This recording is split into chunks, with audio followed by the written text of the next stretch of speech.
My name is Gavin Evans, and this is my review of Stranger Things Season 1, and this will be a spoiler-filled review, so if you haven't seen it, go and watch it, then come back and watch this review because I will be going in depth. Now, one thing I hate that people do regarding this show is that they give this show the credit for bringing back the kids on bike genre. You know, like in the 80s, we had the Goonies, we had E.T., there was a kids on bike subgenre. And it got brought back after the show with It and Summer of 84 and a few others, and people are like, it's because of Stranger Things. But I always give credit to the 2011 movie Super 8 because it did it first, and if you ask me, it did it better. But hey, I still really like this show. I didn't quite love it as much on this latest rewatch as I once did, but it's still a very entertaining, good show. Let's talk about the direction because I think it's really well directed. I love the 80s style they give this show. Everybody looks and acts like they're in that time period, and the soundtrack definitely adds. They play nothing but 80s songs, and I just love that fact.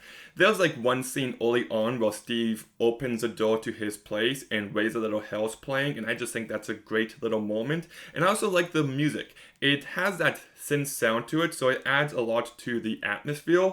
But I do hate it when they use it during more action-packed moments because I just don't think the music fits those kind of scenes. But I do enjoy the sound of it, and I do like the look of the show. I love everything regarding the Upside Down. I think it's a very great, unique idea brought to life incredibly well. I love how slimy this show can be in moments. Like, it just really adds an extra growth factor. I actually do think one reason why so many people love this show as much as they do is that I think it's horror for people who don't like horror. Like, I love scary movies, I love getting freaked out, and this show doesn't scare me at all, but I feel like people who don't watch scary movies would get a lot more freaked out by this show. I love the creature design and how it opens up like that. I think that's really cool, and I just love some of the build-up. Like, everything with the Christmas lights and how Joyce is using that to communicate with Will. I thought that was very atmospheric, very haunting, and I loved that. I loved it when Jonathan and Nancy look at the picture and they can see the monster there somewhat and they're trying to get a better look at it. I think that's really great. I love the moment where Nancy is discovering the doorway. So even though it doesn't scare me, I do love the horror elements here, and I think the story is for the most part pretty good. It's a simple enough story, but it's effective at that, and I also think the very first episode, the pilot, is quite great. I think it sets the story up and the characters up incredibly well, and I love the way the story escalates from that point forward. I love how the inciting incidents of Will going missing and Eleven appearing kind of merge with each other. I think those are two great inciting incidents. I love how you can feel the weight of the disappearance of Will and the effect it has on everyone who knows him, especially his mom. And when he does get discovered in the end, it is legitimately emotional. I love lots of the cliches with the characters, like you got yourself a love triangle with Steve, Nancy, and Jonathan. You got yourself some bullies. It's got every great 80s high school cliche there, and I love that about it. And if I had to complain about the story a little bit, I don't like some of the misleads. I don't care about them discovering that body that is Will's, but then turns out isn't Will's. And I didn't really care for the Hawkins lab aspect. I know it plays a big part, but it felt a little more generic to me in a negative way. I think the cast for the most part does a really good job. You've got Noah Schnapp as Will Byers, and he doesn't have a lot to do. I mean, you hardly see him at all this season, but he's fine in the time we do see him. You've got Finn Wolfhard as Mike Wheeler, who I think does a good job. You've got Caleb McLaughlin as Lucas. I think he does a good job. You've got Gatton Mozzarella Cheese as Dustin Henderson. I think he does a really good job. I think Millie Bobby Brown is great here. Everybody was talking about her after this first season came out, and it's not hard to see why. She has very little to do, but she still has a presence whenever she's on screen. I don't think we needed the flashbacks though to her in the lab. It takes away some of the mystery and intrigue. I think we had a grasp of what was going on, and that would have been more than enough. And I do think her saving everyone gets a bit overdone by the end of the season, but I still think the performance is good and I like the character overall. And I think the kids all have great chemistry. You get that sense from the very first scene, and you buy the friendship among them. Like, even the fact that Mike was willing to jump off a cliff to help Dustin out, that's very admirable. You've got Natalie Dyer, who plays Nancy Wheeler, and I actually met her one time, and she was like the nicest person, and she gives a good performance here. You also got Charlie Heaton as Jonathan, and I don't know if it's just me, but I don't really care for this character. I think he's the least interesting, and the fact that he is taking pictures of Nancy when she's not looking, he does come across as a creep, and I could never get past that.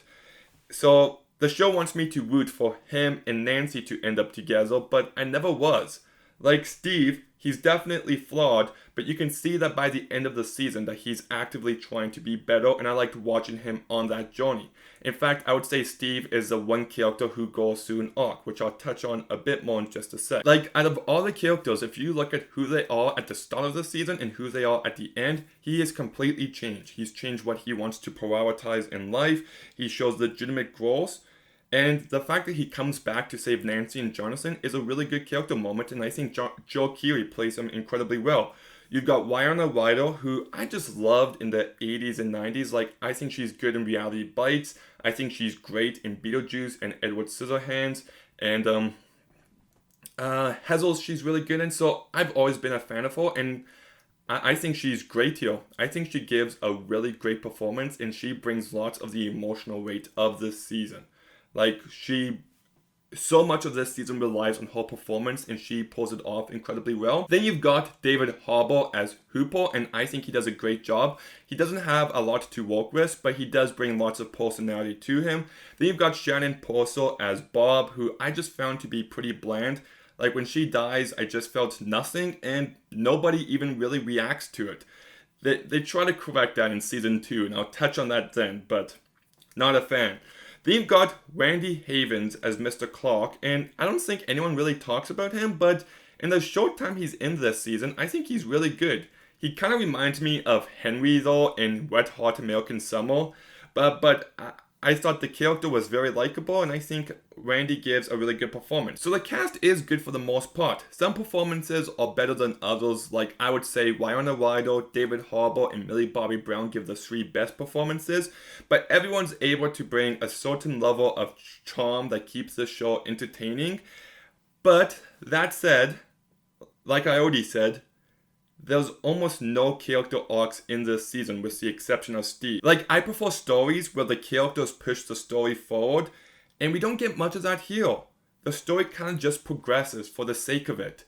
The characters have little to do in that regard.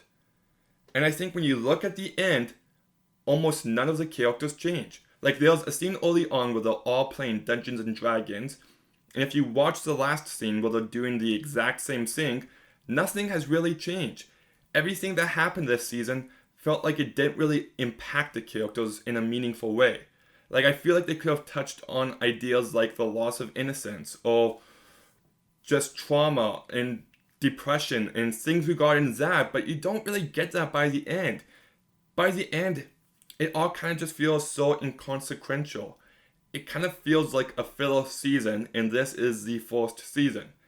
And don't get me wrong, it's very entertaining and charming filler, but filler nonetheless. Like, I do enjoy this show. I think it's got a good story. I love the world building. I love some of the creepiness behind it. I think the cast does a good job for the most part.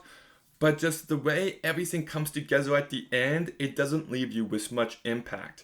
You know, I watched the first 4 episodes, and then I kept having to remind myself that I have to go back to this show. And it's just not a show that I was waiting to go back to because I had to see what happened next. I kind of just watched it very casually, and I enjoy it. I just don't think it gets to greatness. You know, you take a show that's very similar to this one, so the comparisons are completely fair, but dark. You know, watching the pilot of Dark and watching the pilot of Stranger Things, there is so many similarities, but that show has weight in regard to the main hook of the season. And don't get me wrong, this show does have weight when Will disappears, but nothing to the level of Dark, where you just feel like every character in Dark, like their life is changed forever. And I feel like this show is missing that feeling. I feel like you know that things are going to end up okay, and you don't get that with Dark. Like, they discover a whole new world with these monsters, and it should change each character's perception of the world and everything, but it's just kind of accepted rather fast. Like I said, the characters don't push the plot forward, and they lack any arcs, making everything just kind of feel superfluous. I definitely mispronounced that, but I just can't say it. I'm not even going to keep trying. But that's okay, because I still think it's entertaining for what it is.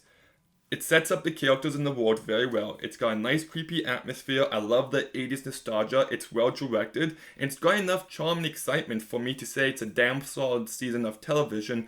It's just not on the same level for me as it is for everyone else. So I'm going to go ahead and give Stranger Things Season 1 a 7 out of 10. I know you all probably expected me to love this season, but come on. Stranger Things have happened. And just for the record, Stranger Things is a very underrated song in Toy Story. Everyone only talks about You've Got a Friend in Me, but Stranger Things deserves some love too. But, oh no, maybe it's called Strange Things. You know what? It's called Strange Things.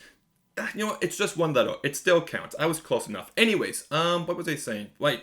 Have you seen Stranger Things Season 1? What did you think about it? Let me know in the comments down below. Make sure you like, make sure you comment, make sure you subscribe. Stay tuned for some more videos soon, and Gavin out.